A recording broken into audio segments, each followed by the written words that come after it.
عليكم. نبدأ مع بعض كده تجربة وربنا يصلح الحال. هنبدأ منهج تالتة إعدادي، منهج محترم عايز شوية بيزكس نفتكرها من أولى إعدادي. تعب كتير قوي من الناس.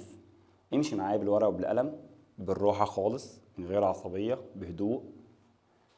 في بعض المعلومات بتقول أنا عندي 118 elements.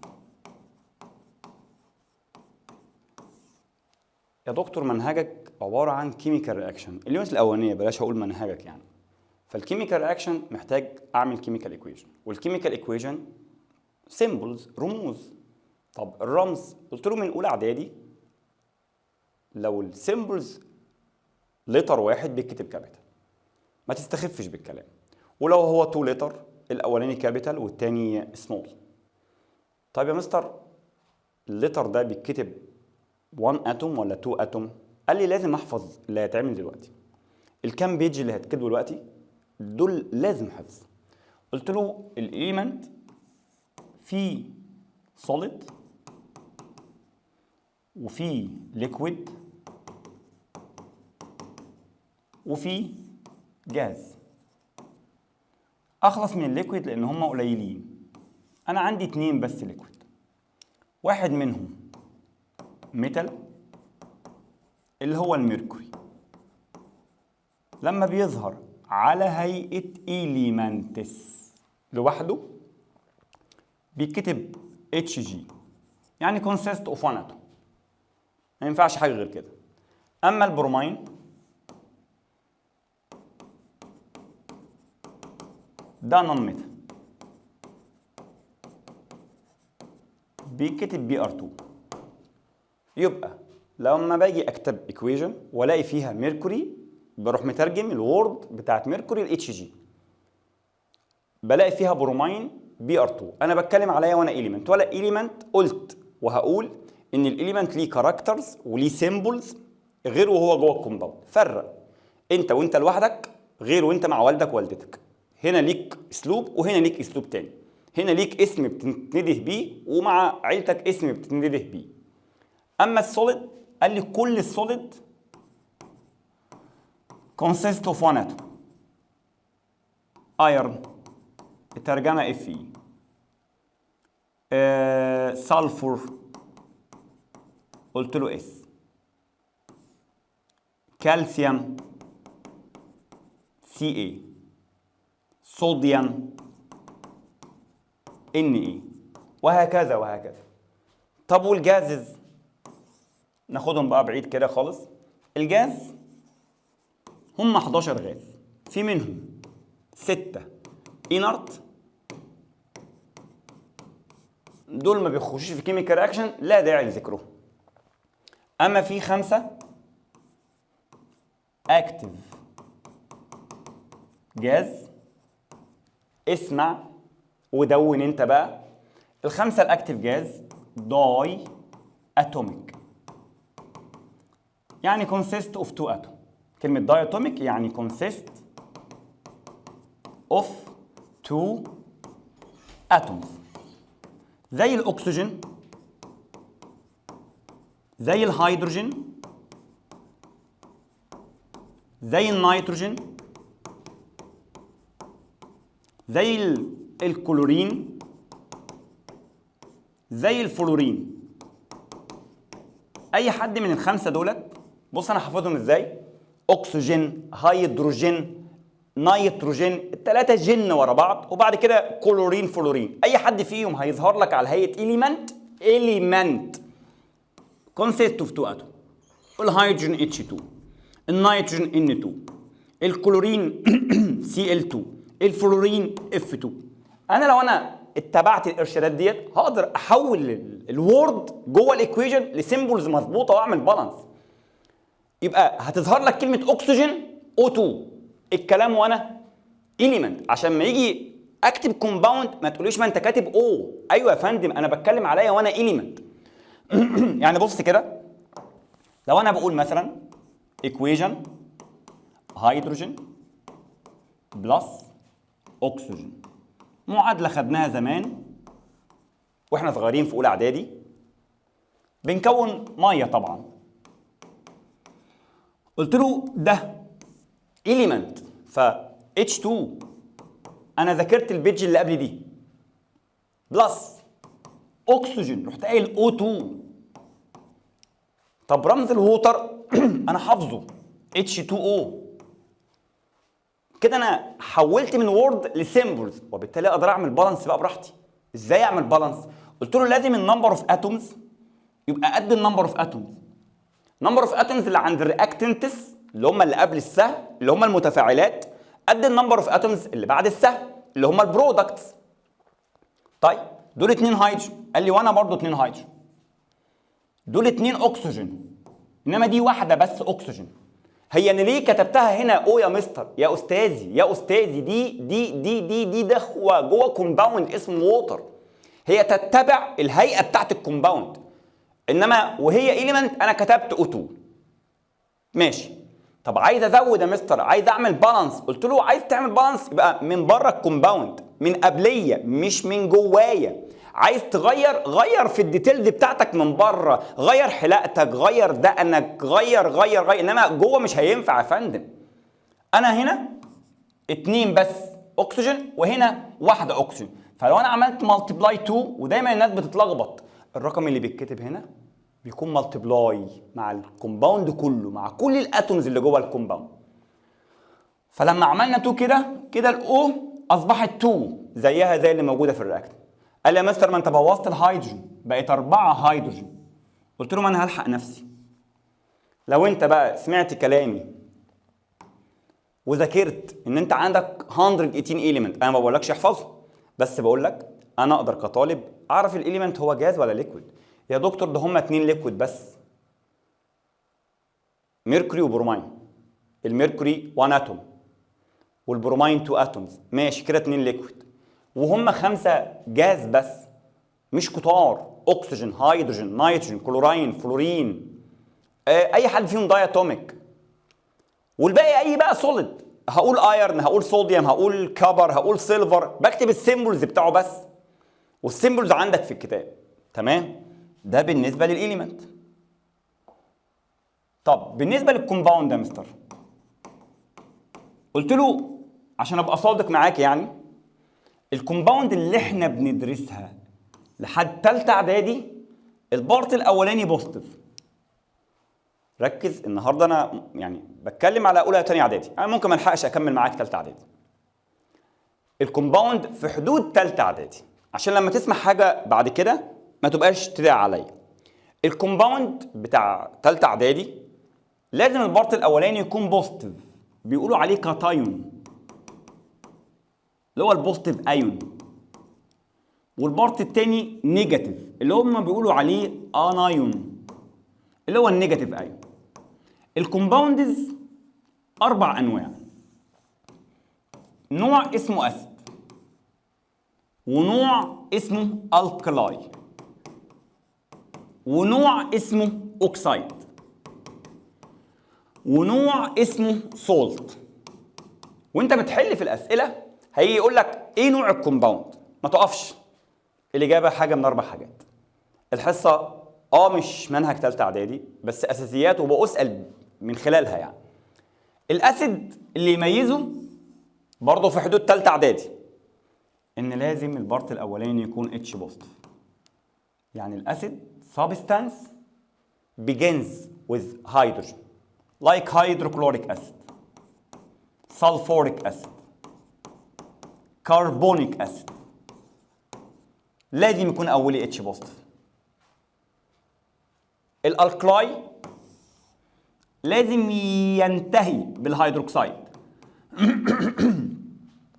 وحط معايا اي حاجه بوزيتيف بقى لايك NaOH MgOH all by 2. ايه يا مستر all by 2 دي؟ هقول لك انا هكتب لك حبه فالنسيات كده نقعد نحفظهم مع بعض دلوقتي. يبقى الاسيد لازم يكون اوله اتش، والالكلاي لازم يبقى اخره OH. طب والاوكسايد يا مستر؟ قال لي الاوكسايد consists of 2 elements only. بيتكون من 2 بس. one of them is oxygen.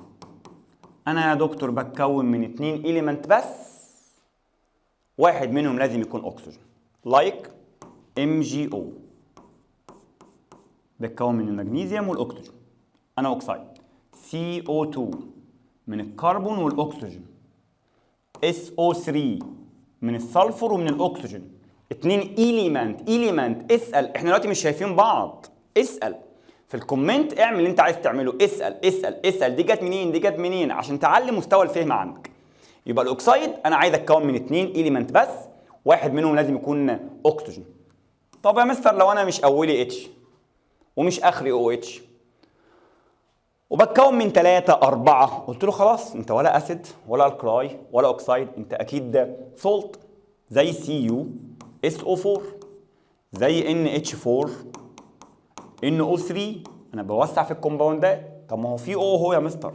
ايوه ده بيتكون من كبر وسلفور واكسجين، يعني لازم انا ابقى عارف مين كبر مين سلفور. ما هتبقى مشكله كبيره جدا لو انا مش عارف اعد الاليمنت اللي جوه الكومباوند. انت اللي مصعب الامور على نفسك، انت ناسي كل السيمبلز. هنا بتكون من نيتروجين وهيدروجين وكمان نيتروجين تاني واكسجين، يعني ادي اليمنت وادي اليمنت مقرر وادي الهيدروجين، يعني في اكتر من حاجه. انما عشان تبقى اوكسايد مش شرط يكون فيك لا، انا عايز 2 اليمنت فقط لا غير. يبقى عملنا مقدمه على الاليمنت، عملنا مقدمه على الكومباوند، في كمان مقدمه هنحتاجها في الليسون الاولاني. بفكرك بالميتالز. قلت له الميتالز زي ال Na، الكونفيجوريشن كان 2 و8 1، كان النيوكلاس فيها 11 بوزيتيف وبره في 11 بس بالنيجاتيف اللي هم نيجاتيف الكترون، يعني هنا في نيجاتيف 11 وفي بوزيتيف 11، وبالتالي عدد البوزيتيف ساين قد عدد النيجاتيف ساين، اقصد اقول عدد البروتونز قد عدد الالكترونز. فانا بالوضعيه بتاعت ال Na دي بفكرك انا شخصيتي نيوترال اتوم. دخلت الكيميكال رياكشن فبعمل عمليه لوز. قلت له بتخسر قد ايه؟ قال لي بخسر اللي موجود في الاوتر ليفل، يعني بخسر الواحد، فبالتالي انا بخسر الكترونز، يعني البوزيتيف 11 ما لمستهمش زي ما هم، اما بره اصبحت 2 8، وبالتالي انا هنا بوزيتيف 11 وعدد الالكترونز بقت نيجاتيف 10، وبالتالي انا بقيت اكبر، عشان كده اسمي اتغير وبقيت ايون. فلما اجي في وسط المنهج اقول لك ان الميتال lose electrons from outer level and change into positive ion، مش تستغرب، لا راجع وشوف اولى اعدادي كانت بتقول ايه. يبقى الميتالز لازم الاوتر ليفل يكون فيه اقل من 4 الكترونز، 1 2 3. الميتالز بالوضعيه النيوترال لازم البوزيتيف نيوكلاس يبقى فيها بروتونز قد النيجاتيف الكترونز. انا لسه اتوم ولا دخلت كيميكال رياكشن ولا حصل لي حاجه. طب دخلت الكيميكال رياكشن، القاعده بتاعت الميتال دي بتقول انا بعمل لوز الكترون. كمل الجمله، كمل الشتيمه زي ما بيقولوا، لوز الكترونز، وبالتالي البوزيتيف ما حصلهمش حاجه زي ما هم، انا خسرت 1 الكترونز، فلقيت ان عدد البروتونز اصبح اكبر من عدد الالكترونز، فلقبت ببوزيتيف ايون. على العكس النون ميتال، قلت له النون ميتال لايك مثلا كلوراين 17 كونفيجوريشن 2 و8 و7، معلش بقى.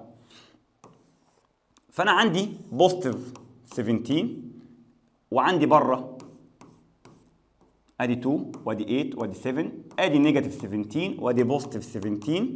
قلت له قد بعض، انا لسه الكلوراين بتاعتي تعتبر اتوم ونيوترال. قلت له ليه نيوترال؟ قال لي because the number of البوزيتيف بروتونز equal the number of نيجاتيف الكترون. طب ما انا عارف ان النون ميتال بتخش كيميكال رياكشن وبتعمل عمليه جين. قال لي كمل. قلت له جين الكترونز يا عم، فانا هخش كيميكال رياكشن وهعمل جين الكترونز لحد ما بقى كومبليت، هعمل جين الكترونز، هكسب الالكترونز. فالنيوكلاس مش بيحصل لها حاجه، اقصد اقول البروتونز لسه زي ما هم 17.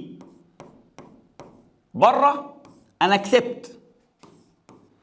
كسبت فبقيت 2 8 8 فبقينا نيجاتيف 17. اسف بقينا نيجاتيف 18. لحقت نفسي. فانا بوزيتيف 17 انا بقيت اقل من النيجاتيف 18 فخدت لقب جديد اللي هو لقب الايون، واستحق لقب النيجاتيف ايون لان عدد النيجاتيف اصبحت اكبر من عدد البوزيتيف. يبقى الثلاث صفحة اللي اتقالوا، صفحة للميتال صفحة للإليمنت بتفاصيلها، صفحة للكومباوند بتفاصيله، صفحة ميتال عشان تعرف هي ليه لما بتخسر بتتحول لبوزيتيف ايون، وصفحة نون ميتال عشان تعرف هي ليه لما بتخسر بتتحول لنيجاتيف ايون. كمان في بقى صفحة الفالنسي اللي من غيرها مش هعرف احل حاجة. عندي مثلا ان الصوديوم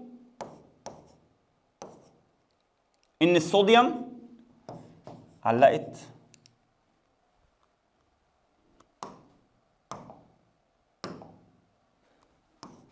ان الصوديوم وعندك الهيدروجين وعندك الكلوراين، انقلهم بقى ورايا، عندك الصوديوم والهيدروجين والكلوراين وعندك البوتاسيوم والسيلفر ومين تاني ومين تاني ومين تاني ومين تاني ومين تاني، ده كله كده عبارة عن مونوفيلنت اللي هي بيقولوا عليها 1 وانا بعمل السيمبلز. كمان عندي الكبر والمغنيسيوم والايرن اللي يخص تالتة اعدادي، لان الايرن له احتمالات بس احتمال تالتة اعدادي هو داي بس، وعندك الزنك وعندك الميركوري دولت كده يعتبروا داي، وعندك الالومنيوم ده يعتبر لوحده تراي. دول كده مجموعة إليمنت بالفالنس اللي عندك. يبقى لازم احفظ ان البوتاسيوم والصوديوم والهيدروجين والكلوراين والسيلفر، يا رب ما اكونش بنسى حاجه، والكبر والمغنيسيوم والايرن والزنك والميركوري. انا نسيت اكتب هنا كمان الاكسجين لان هو كمان داي فيلنت. دول مجموعه إليمنت ودي الفالنس بتاعتهم. كمان عندك الاتوميك جروب، عندك السلفيت وعندك الكربونات، دول داي فيلنت. الاثنين دولت هم داي يعني بكتب معاهم 2. وعندك البي او 4 اللي هي الفوسفات دي لوحديها تراي. وعندك بعد كده بقى الهيدروكسيد والنيتريت اسمها نايتريت بنخلي بالنا، والنيترايت، وعندك كمان البايكربونات. دولت كده يعتبروا مونو، كلهم نيجاتيف الا الاستاذه دي الامونيوم اللي هي ال NH4 ده الراديكال الوحيد اللي بوزيتيف. فانا لما براجع الفالنسات دي بعرف اكون الكومباوند مظبوط. يعني مثلا لما يجي يقول لك مثلا كبر سلفيت، قلت له بعملها كده يا فندم ايام اولى اعدادي، الكبر لوحده CU واكون مذاكر انها دايفيلت. لازم اكون مذاكر، الله يرضى عليك. انا بعمل اللي اقدر اعمله وانت كمان اعمل معايا اللي انت تقدر تعمله. والSO4 دايفيلنت راحوا مع بعض فكتبت CuSO4. صدقني والله العظيم انت المستوى اللي انت فيه خلاني اعمل حاجه انا كان عمري ما افكر ان انا اعملها. انا نفسي يبقى كل متمكن في الماده بتاعته والكل حابب الماده عشان يعرف يديها، عشان ايا كان السؤال جه صعب في الامتحان انت تعرف تتحرك. زي ما في ناس كتير قوي ربنا يبارك لها ويصلح لها قدرت تتحرك وتحل كويس جدا في الترم الاولاني، رغم ان المستوى بتاع الامتحان كان تقيل بس ما كانش صعب، لان في ناس بسم الله ما شاء الله قدرت تحل كويس جدا. ده لان هو بيدعبس خلال الترم مش بيستنى لاخر اسبوعين 3. طيب تعال نتكلم مع بعض بقى على منهج ثالثه اعدادي. والله يا فندم انا منهجي بيتكلم عن الكيميكال رياكشن.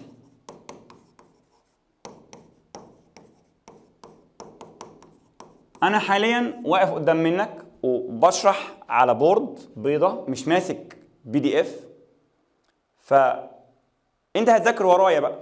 عندك الكتاب المعاصر، عندك مذكرة، عندك اللي عندك. الكيميكال رياكشن قلت له مبدئيا المنهج بتاعي في اول الكتاب بادئ بجيف ريزون. هو ليه الكيميكال رياكشن have important role in our life؟ هو ليه الكيميكال رياكشن مهم؟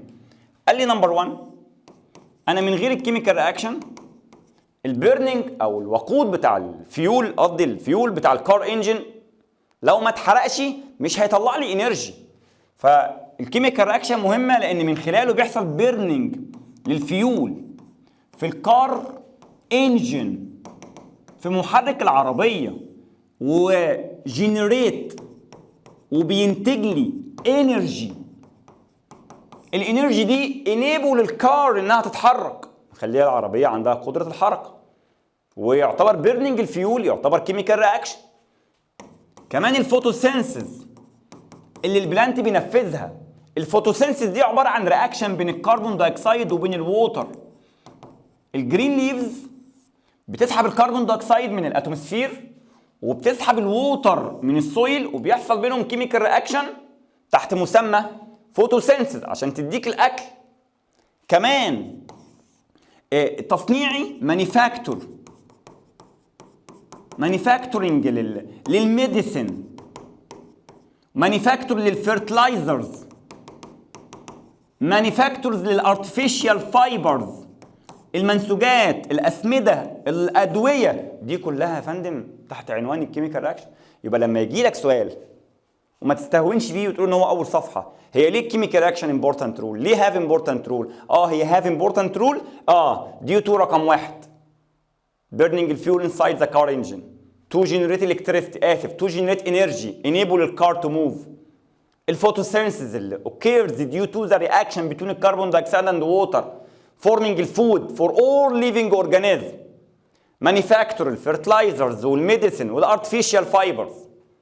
تمام. وبعدين قال لي هو الكيميكال رياكشن ده اصلا عباره عن ايه؟ قلت له يا فندم الكيميكال رياكشن ده عباره عن ناحيه شمال كده اسمها رياكتنتس اللي هم المتفاعلات، وناحيه يمين اسمها برودكتس، وهنا في كونديشن. انا بقول لحضرتك وهقول اوف لاين بقى اون لاين، انا كده كده هقول ان الكيميكال رياكشن ده عباره عن طبخه بتطبخ. انا دلوقتي هطبخ اكله، فبروح اجيب الماتيريالز بتاعتي اللي هي يعتبر الرياكتنس، بتكون في بينهم بوندز، روابط، حاجات مربوطه ببعض. بقعد اعمل تنظيف وتكسير، بعمل بريكس اب، بكسر البوندز اللي بين المولكيولز بتاعت الرياكتنس بالاستعانه بكونديشنز لايك هيت، واعمل نيو بوند فورمينج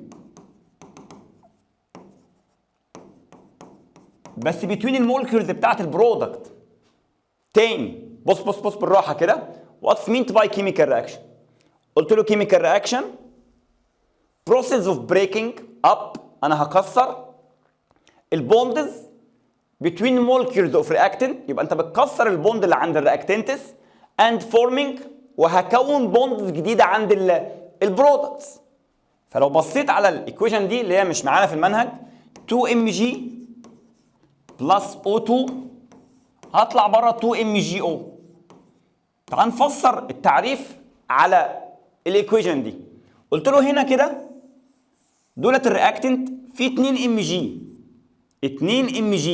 وفي بينهم رباط، بلس O2 2O وفي بينهم بوند، فهيتعرضوا للهيت.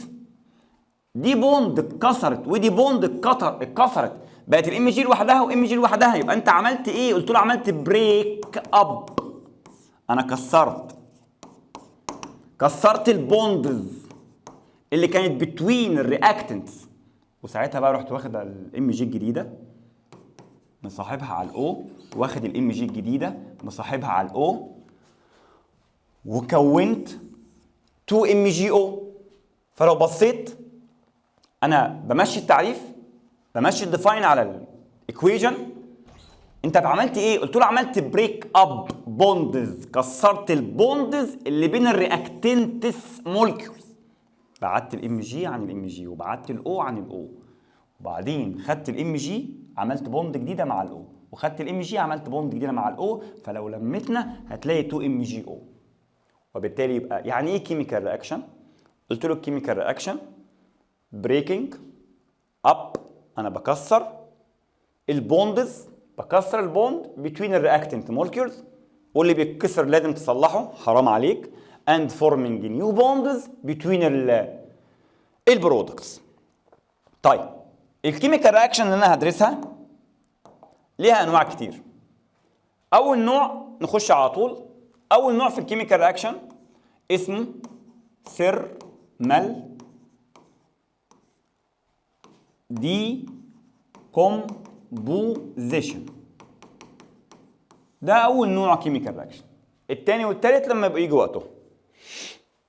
الديكومبوزيشن بمعنى تفكيك، ثيرمال بالحراره، يعني انا همسك الكومباوند واعرضه للهيت وافككه بهيئه جديده، وليكن اي بي ده كومباوند باين قوي للي مركز معايا ان الكومباوند ده متكون من حاجتين بس، فلما هيتعرض للهيت اللي انت جبت سيرتها انا هتفك الاليمنت والاليمنت.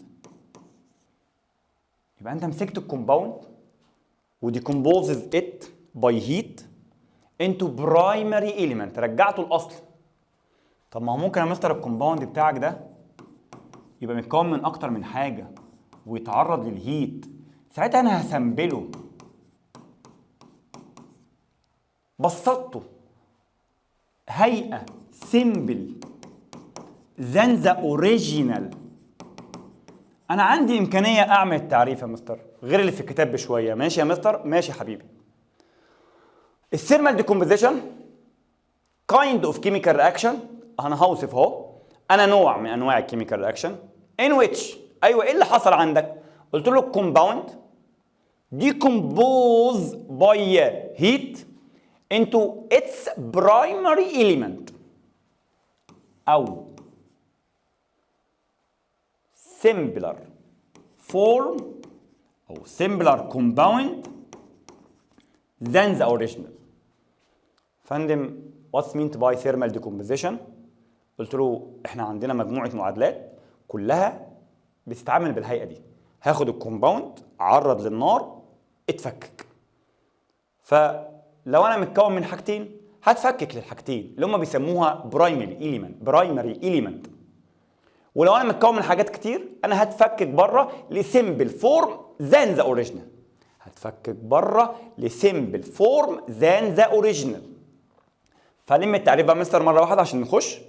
قال لي انا kind of chemical reaction in which compound decomposes by heat into its primary element or simple compounds than the original.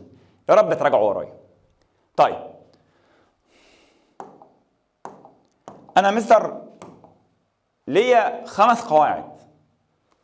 اول قاعده يا مستر قال لي some metal oxide. دي رولز يا دكتور الاولانيه، اول قانون، لان كل عيله كل كومباوند وبيتفكك بطريقه معينه. بس خد بالك ان انت مش هتعرف تعمل غير الاكزامبل اللي عندك في المنهج، لان هو مع كل حاله قايل سم قايل موست. وبالتالي في النوع ده بالذات اللي هو الثيرمال ديكومبوزيشن التزم باللي عندك بس. بيقول لي سم ميتال اوكسايد، اسمي ميتال اوكسايد، بتفكك بالهيت. قلت له بتفكك بالهيت لميتال اند الاكسجين جاز. ادي اول رولز. تعال ناخد الاكزامبل اللي عندنا. قلت له انا هكتبه وورد الاول بعد كده نحوله للسيمبلز مع بعض. مين الاكزامبل اللي عندك؟ قلت له اسمي ميركوريك اوكسايد. امشي مع القاعده ميتال اوكسايد، شيلنا كلمه ميتال وحطينا كلمه ميركوري. قلت له انا كمان هشيل كلمه ميتال واحط كلمه ميركوري بلس الاكسجين. مستر انت قايل لنا لو الموضوع جه وورد كمل وورد، انما لو جه سيمبلز هكمل سيمبل. تعال بقى مستر بعد ما قلناها وورد ومشينا اكوردنج الرولز نحولها لسيمبلز مع بعض. الميركوري لوحده السيمبلز اتش جي كانت مكتوبه اول ما بدانا النهارده، ودايفيلنت دي عايزه حفظ. طب والاوكسايد O2 يا مستر؟ لا انا مش اليمنت، انا كومباوند، يبقى انا بكتب O بس، ودايفيلنت سمبليفاي شغل اولى اعدادي، فهكتب اتش جي او. قلت له تمام. الميركوري بس انت قلت لي ان هو بيترجم ترجمه من 1 اتوم. مستر ده الاكسجين بقى اللي هو على هيئه اليمنت لوحده، فهيكتب O2 وادي السهم لفوق معناه ان هو ايفولفز. بعد ما ترجمت انا بقى فاضل لي خطوه البالانس بقى بالراحه. دول 2 O، قال لي وانا O واحده. قلت له مش ينفع يا مستر ازود هنا يا مستر. قال لي لا هنا لا، هنا لا، هنا لا. امسك ايدك، انت لسه مستنتج ان ده وده، فانت استنتجت ان هو الهيئه بتاعته اتش جي او من بره يا مستر. التو كومن خلت الاو يبقوا 2 زي اللي بره، والاتش جي بقت 2. روح اضرب في 2، شجع نفسك. قلت له تمام تمام. يبقى القاعده عندي، الاكزامبل عندي، شويه ملاحظات بقى. انا مستر لوني ريد، ماده اسمها ميركوري اوكسايد لونها احمر.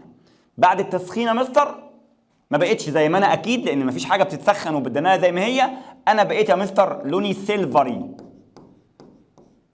بقى لوني فضي يا مستر، والاكسجين جاز خرج. قلت له حطها في دماغك، اي حاجه يا مستر جوه انبوبه وبتعرضها للنار بعد التسخين خلاص 100% اللون اتغير، واجابتي كجفريزون due to forming mercury which is silvery color. وما تنساش ان الوزن هيقل. ما كان داخل الكوبايه كان اتش جي او، اصبح حاليا اللي جوه الكوبايه اتش جي بس، يعني الوزن هيقل. ليه؟ قلت له لان الاكسجين جاز ايفولفز. قال لي مين عرفك ان هو اكسجين جاز؟ قال لي ما انا هجيب ابروش هقرب، ابروش بيرنينج ماتش، هقرب عود كبريت، البيرنينج هتزيد. لازم تعرف حاجه على كل حاجه جوه المعادله. ثبت. انا لوني احمر افتر هيتنج، خلاص بقيت سيلفري وخرج الاكسجين. هتعمل له ديتكت ازاي؟ قلت له هعمل له ديتكت بالبيرنينج ماتش. انا جاهز لاي سؤال على الجزئيه دي. تشينجينج اللون ديو تو ابيرنس ماده جديده بلون جديد. due to appearance mercury which is silvery color. الويت بيقل due to evolving oxygen gas. ما عنديش حاجه ثانيه اقولها. ده الاسلوب اللي هتنفذه على الخمس حالات الثيرمال ديكومبوزيشن. يعني لو جينا شفنا الحاله رقم 2، قال لي some metal carbonate، بعض الميتال كربونات decomposes by heat into metal oxide دي rules and الكربون دايوكسيد. بص انا ما بكسلش وبكتبها وورد ازاي. الرولز الجديده some metal carbonate او most metal carbonate decomposes by heat into metal oxide and carbon dioxide. يلا يا مستر خش بالاكزامبل.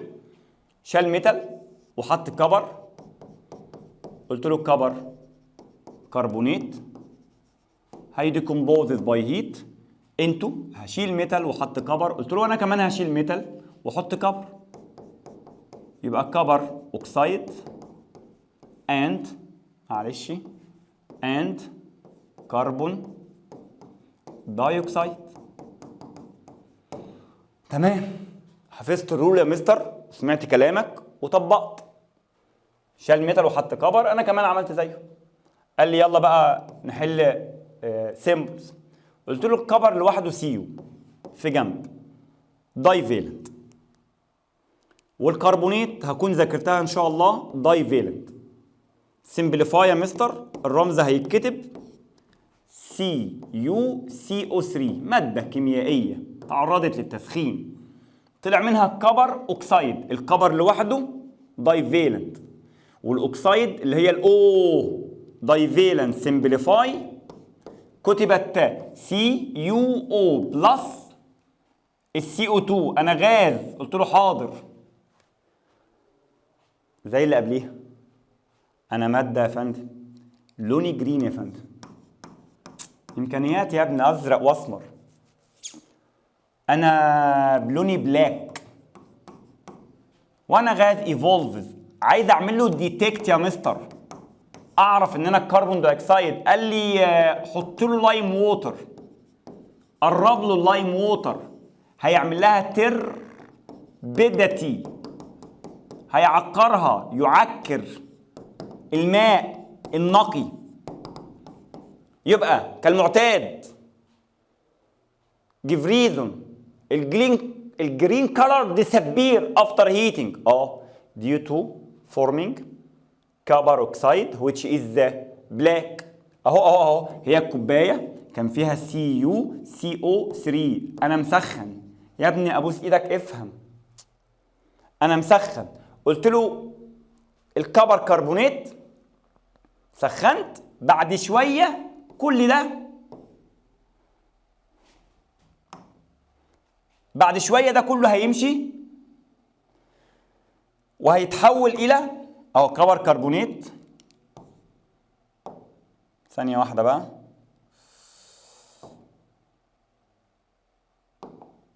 CuCO3، لحقنا نفسينا. بعد شويه هيتحول ل CuO ويطلع بره مستر ال CO2. فالوزن بتاعي قلت له هيقل due to evolving الكربون دايوكسيد، ولوني اتغير. يبقى اسلوب عام، كل معادلات الثيرمال ديكومبوزيشن لونك هيتغير، وزنك هيقل، لونك هيتغير عشان في ماده جديده اتكونت بلون جديد، وزنك هيقل لان في غاز معين بيطلع ولازم تامن الغاز اللي بيطلع. تمام.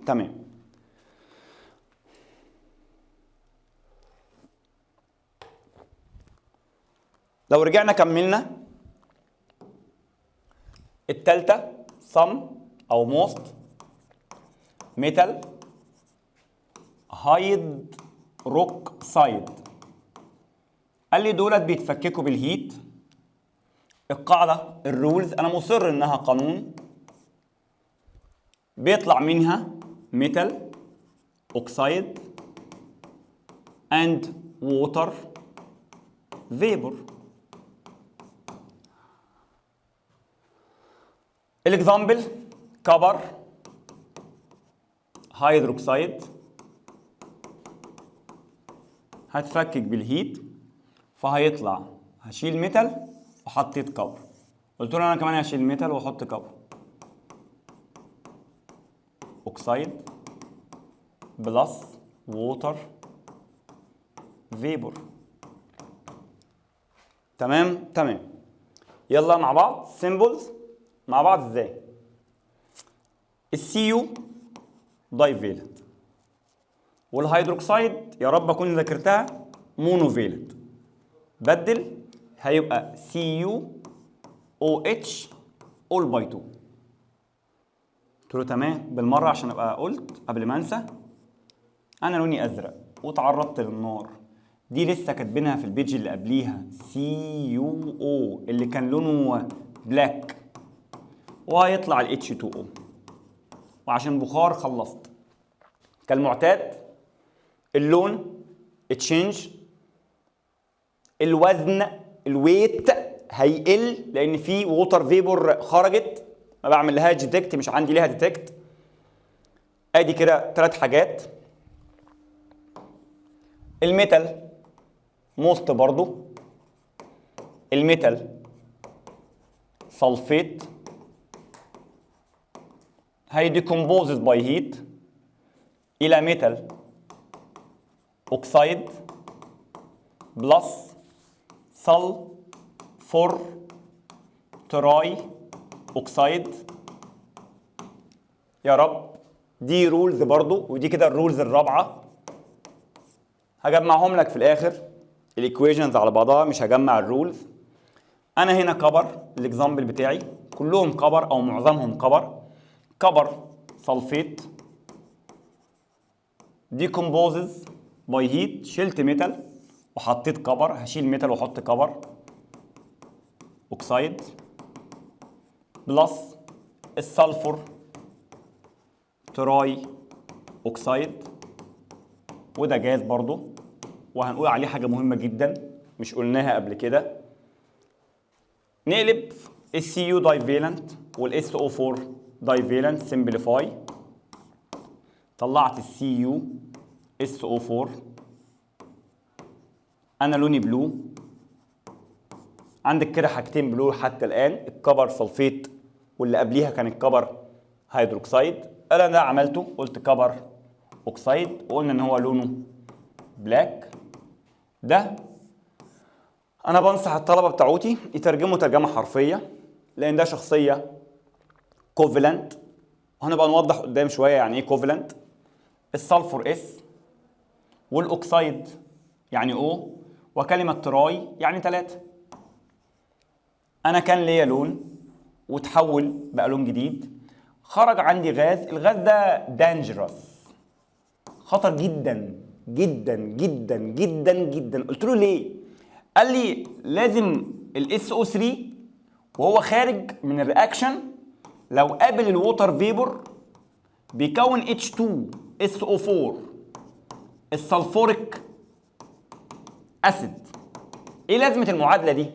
يعني لو افترضنا ان انا ادي CuSO4 جوه الانبوبه وبسخن، بعد دقايق انا هبقى CuO بس، واللي طالع اسمه SO3.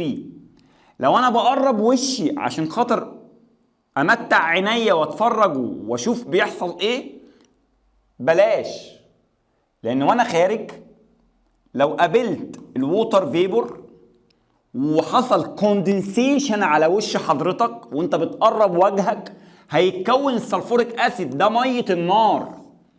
فبيحذروا جدا جدا جدا اثناء تنفيذ الهيتنج او السيرمالي بتاعه الكبر سلفيت. خد بالك من المعلومه دي، ان الاس او 3 كومباينز كويكلي مع الووتر فيبور وكون حاجه اسمها سلفوريك اسيد. كمان العيله رقم 5 عيله الميتال، صم برضو، رولز برضو. عيله الميتال نايت ريت بالاي تتفكك بالهيت ويطلع منها ميتال نايت رايت بلس الاكسجين. قلت له الاكزامبل، قال لي صوديوم نايتريت بيتفكك بالهيت. قلت له شلت ميتال وحطيت صوديوم، برضه هشيل ميتال يبقى صوديوم بس ده نايترايت بلس، وادي الاكسجين. نعمل السيمبلز. الصوديوم لوحديها ان ايه مونوفيلنت، انا ذاكرت. نايتريت NO3 مونوفيلنت هي كمان، فبيكتب ان ايه NO3. ده لونه ابيض عشان نخلص من الالوان قبل ما الدنيا تنسيني. صوديوم نايترايت، قلت له الصوديوم ان ايه نايترايت NO2 برضه مونوفيلنت انا كمان، فهطلع ان ايه NO2 لوني يلوش وايت. كل المعادلات الوانها تحولت وتغيرت بلس الاكسجين غاز اللي برضه هعمل له ديتكت بالبرنينج ماتش. مستر الايكويشن دي غير اللي فاتوا محتاجه بالانس. قلت له هنا الاو 3 وادي 2 و2 مجموع الاوهات 4، فانا محتاج اعمل بالانس يا مستر. قال لي هقول لك على حاجه جميله جدا جدا جدا، يمكن برضو اول مره اقولها. الرقم ده انا هضربه في 2 عشان اخليه 6 ايفن اود. احاول اخلي الرقم ما يبقاش 3، ما يبقاش 5، احاول اخليه 6، احاول اخليه 4. فكده بقت 2 صوديوم. قلت له لحقت نفسي بسرعه قبل هنا، ادي 2. النيتروجين لوحده وانا في البالانس بتعامل مع كل واحده لوحدها. النيتروجين لوحده 2. قلت له ما هو برضه النيتروجين هنا لوحده برضه 2. 2 تايمز، احنا بنعمل مالتبلاي. 2 تايمز 3 قال لي 6 او. 2 تايمز 2 قلت له 4. وادي كمان 2 يبقوا 6. تمام يا رب. انا كده خدت 5 حالات ثيرمال ديكومبوزيشن. ال5 حالات لو انا جمعت واحده بس فيها ميركوري وبيطلع منها 2 اتش جي بلس الاو 2، في 3 ويا رب اكون فقت او فايق يعني فيهم كبر، السي يو سي او 3 والسي يو او اتش اول باي 2 والسي يو اس او 4، والثلاثه بيكونوا سي يو او، بس كل واحده فيهم بتجمع غاز غير الثاني. دي كربون دايوكسيد وانا الووتر فيبور وانا الاس او 3، وواحده منفصله تماما فيها الصوديوم نيتريت. يعني عيب عليك والله، احنا ده كله بنرغي في 5 معادلات. ده كله انت بتتكلم في 5 معادلات فقط لا غير، وحفظ الوان. انا لوني ريد، انا طلعت بره سيلفري، انا لوني جرين، انا لوني بلو، قلت له وانا برضو بلو، انا ابيض، احنا الثلاثه نفس اللون، لوننا بلاك، انا لوني يلوش وايت. احنا ما اختبرناش غير الكربون دايوكسيد، عملنا له ديتكت باللايم ووتر، واختبرنا الاكسجين مرتين لما جبنا البيرنينج ماتش وعمل لها انكريزنج في البيرنينج. وما تنساش ان انا نوهت قلت لك ان الاس او 3 خطر شويه لانه كومباينز كويكلي. لو عايز تضيفها الاس او 3 كومباينز كويكلي مع الووتر فيبور فورمينج سلفوريك اسيد. اخر حاجه بقى عشان انا خلاص كده، نبص على الايديا بتاعت الايرباج. نفس الطريقه ونفس الكلام. الايرباج كامبورتنس، انا السيفتي مينز جوه المودرن كارز، جوه معظم العربيات وسيله امان، وده مش المهم. انا المهم عندي السنه دي الايديا، الفكره. قال لي يا رب هقولها كمان وتتذاكر بقى يا رب. قال لي الكار ويل، جدون العربيه، الدركسيون قصدي بتاع العربيه، الطاره بتاعت العربيه، في هنا بالون فيها ماتيريالز. اسم الماتيريالز صوديوم ازايد. الصوديوم ازايد ماده اسمها Na NH3. وبقول للطلبه الدكاتره ما تفحرش ورا الفالنسي بتاعت النيتروجين، لان في مركبات كيميائيه doesn't obey، لا تخضع للفالنسي لو. في كيميكال كومباوند ما بتتفقش مع الفالنسي، فما تفحرش وراه. مبدئيا الازايد ده الكوميرسيكال نيم بتاع الماده بتاعتي، وهي مكونه من، لو انا بصيت كده لما انا هشتغل معاها دلوقتي انا هطلع منها صوديوم ونيتروجين. ايه بقى بتشتغل ازاي يا فندم؟ قلت له الويل بتاعت العربيه فيها انفليتد بالونه مهويه، جوه البالونه صوديوم ازايد. اون اوكيرنس لما بيحصل كراش كبيره، حادثه كبيره، لازم الحادثه دي ينتج منها الكتريك سبارك. الكتريك سبارك ماس كهربي، ماس كهربي، يعني مش هيفككني اي حاجه، انا اللي بيفككني الكهرباء بس.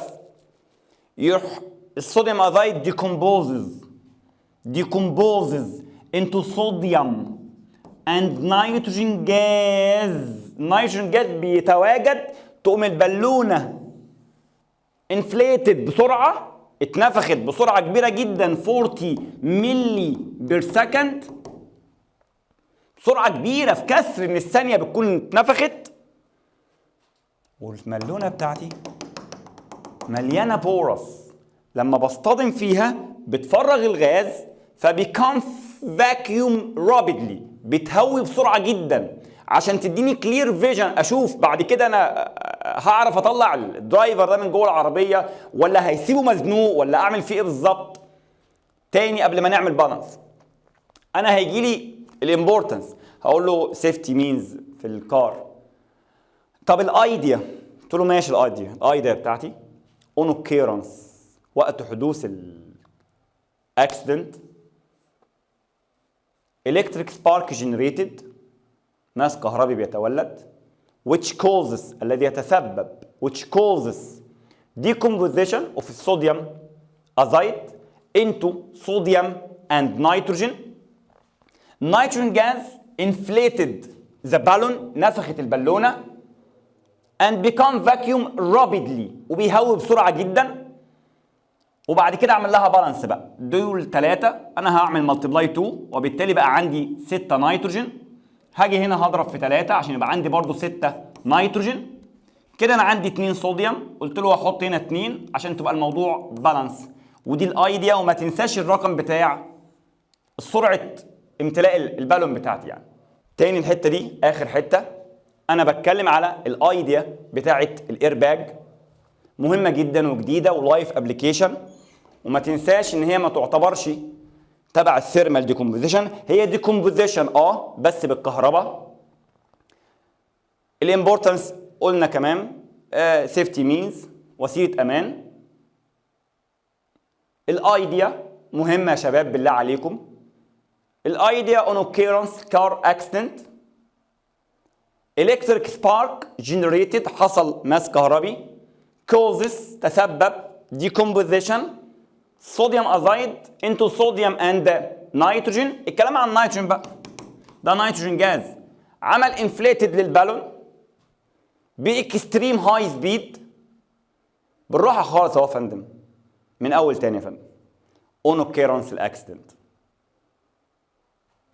electric spark is generated، انا السبب، which causes decomposition of sodium azide into sodium and nitrogen. Nitrogen gas inflated البالون with extreme high speed 40 millisecond and get vacuumed rapidly to ensure clear vision، عشان أؤكد الرؤية السليمة بعد كده، ما ادناهاش حجب الرؤية عني. واسع في الدرايفر يا فندم. يا رب اكون وفقت في جزء الثيرمال ديكومبوزيشن. حابب اشوف رد الفعل عشان نشوف اذا كنا هنكمل حاجه زي كده ولا نكتفي بالاوف لاين. السلام عليكم.